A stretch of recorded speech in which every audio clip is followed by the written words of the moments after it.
comment avoir un mastering plus loud, qui sonne plus fort, plus puissant, c'est ce qu'on va voir dans cette vidéo. Donc je vais vous donner quelques étapes, quelques tips à suivre pour avoir un mastering plus loud à la fin, plus fort. Et puis vous allez voir que la plupart de ces tips, la plupart de ces conseils sont surtout applicables à la phase du mixage. Parce que oui, c'est au moment du mixage où se passe la plupart des choses. Si vous voulez avoir un mastering loud, il faut avoir un mixage qui a le potentiel d'avoir un mastering loud, d'avoir un mastering puissant. Si vous avez un mauvais mixage, ça va être très compliqué, voire impossible d'avoir un bon mastering. Les deux vont ensemble, les deux sont liés. Donc c'est pour ça que il faut d'abord se concentrer vraiment sur la partie du mixage. Si vous avez un bon mixage, vous n'aurez pas grand chose à faire normalement durant le mastering et ça serait une partie relativement facile. Donc c'est parti, on va directement commencer avec le premier tips, le premier conseil qui est l'EQ. Évidemment, c'est super important de nettoyer ces pistes, d'enlever les zones de fréquence dont vous n'avez pas besoin, par exemple faire des low cuts, etc. Ça va permettre de nettoyer vos pistes, d'éviter les conflits de fréquences. Et par exemple, si vous nettoyez les basses d'une piste, d'un instrument qui joue plutôt dans les hautes fréquences, ça va permettre de laisser de la place à la basse qui, elle, va avoir énormément de sub et au kick, etc.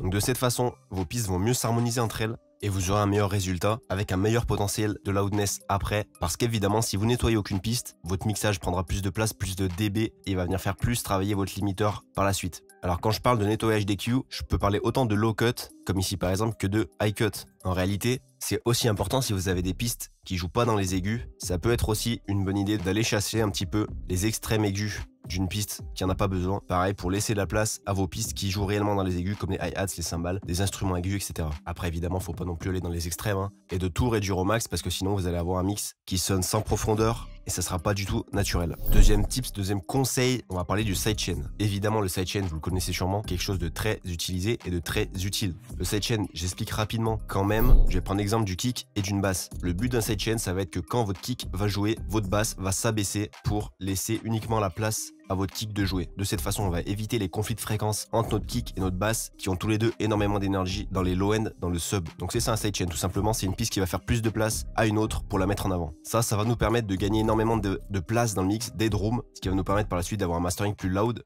de moins faire travailler notre limiteur. Parce que logiquement, si des pistes s'abaissent pour laisser la place aux autres pistes, on aura un mix qui aura plus d'headroom. Donc il y aura plus de place dans le mix. Et évidemment, le sidechain, il est intéressant sur la kick et la basse, mais pas que.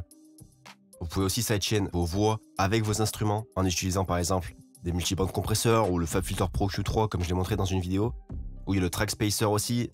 Il y a des plugins qui sont spécialement faits pour ça, qui marchent très très bien.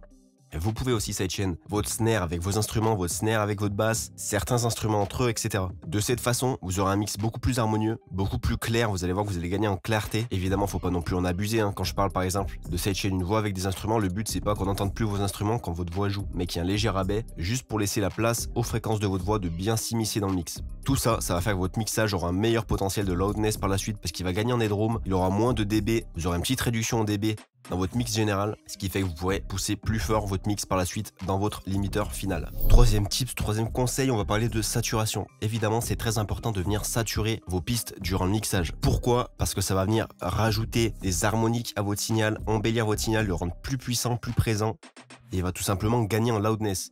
Si vous faites ça sur pas mal de vos pistes, évidemment de façon plus ou moins subtile, le but c'est pas de venir détruire vos signaux non plus. Vous allez gagner en loudness. Par exemple, on peut voir sur le pan ici, quand la saturation ici est à 0, on a un signal assez faible et quand on la monte, vous voyez que notre signal va venir s'embellir un petit peu, va venir gagner en harmonique, il y a plus de présence dans les high mid, etc.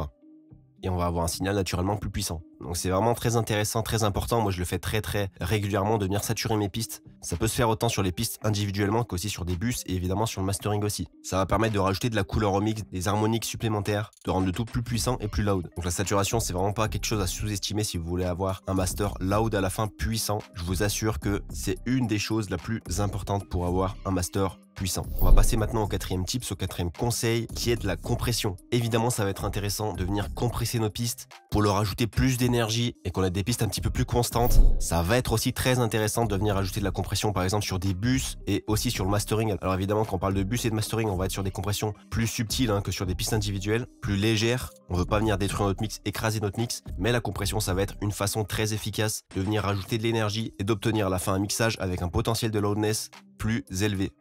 Donc ça c'est quelque chose vraiment à ne pas sous-estimer. Ça va venir ajouter de la cohérence sur vos pistes, de la cohérence sur vos morceaux. et ça va vous permettre de contrôler la dynamique de vos pistes pour pas qu'on ait des exagérations sur certaines pistes qui viennent par la suite faire travailler trop votre limiteur. Donc voilà, c'est vraiment quelque chose à ne pas sous-estimer qui peut être très efficace. On va passer au 5e et dernier conseil, dernier tips.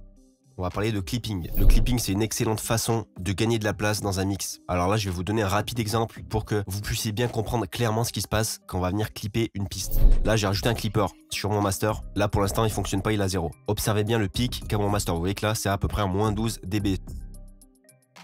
Vous allez voir que si je viens clipper ma piste, vous voyez que là, par exemple, je suis venu clipper de 5 dB et on a un master qui tape dans les moins 16 dB.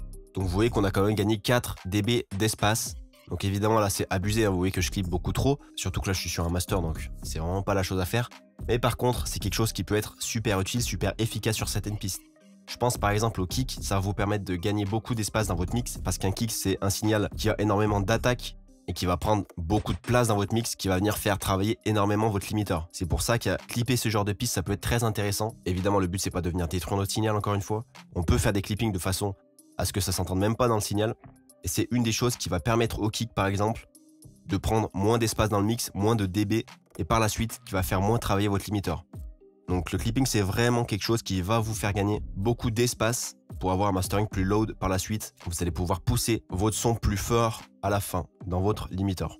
Ce qui va être très intéressant de clipper, ça va surtout être les drums qui ont beaucoup d'attaques. Quand une piste a énormément d'attaques, en général, c'est très intéressant de la clipper parce que ça va venir réduire ces énormes pics d'attaque qui vont venir faire travailler votre limiteur par la suite. Donc ça va venir un petit peu adoucir cette attaque. C'est pour ça que ça peut être très intéressant. Encore une fois, écoutez toujours hein, quand vous mettez un clipper sur une piste, faites attention quand même à ce que ça vienne pas détériorer votre signal. C'est pas le but. Vous pouvez clipper de manière très transparente et en gagnant quand même beaucoup d'espace dans votre mix. Donc voilà pour ces quelques conseils. Je vous assure que si vous rajoutez tous les concepts qu'on vient de voir dans la vidéo dans vos mix, vous allez avoir des masters qui vont sonner beaucoup plus fort par la suite. Donc voilà, je vous invite à tester tout ça dans vos mix, dans vos propres mix. Et puis moi, je vais vous laisser. J'espère que cette vidéo vous aura plu, qu'elle vous aura appris des choses. Comme d'habitude, n'hésitez pas, si c'est le cas, à vous abonner, à laisser un commentaire, un petit like. Et puis comme d'habitude, pour ceux qui veulent aller plus loin, vous trouverez des liens dans la description menant à mes cours, des sample packs et aussi mes services. Donc voilà, vous trouverez tout ça dans la description. Je vous laisse aller voir ça si vous êtes intéressé. Et puis moi, je vous dis à la prochaine dans une nouvelle vidéo.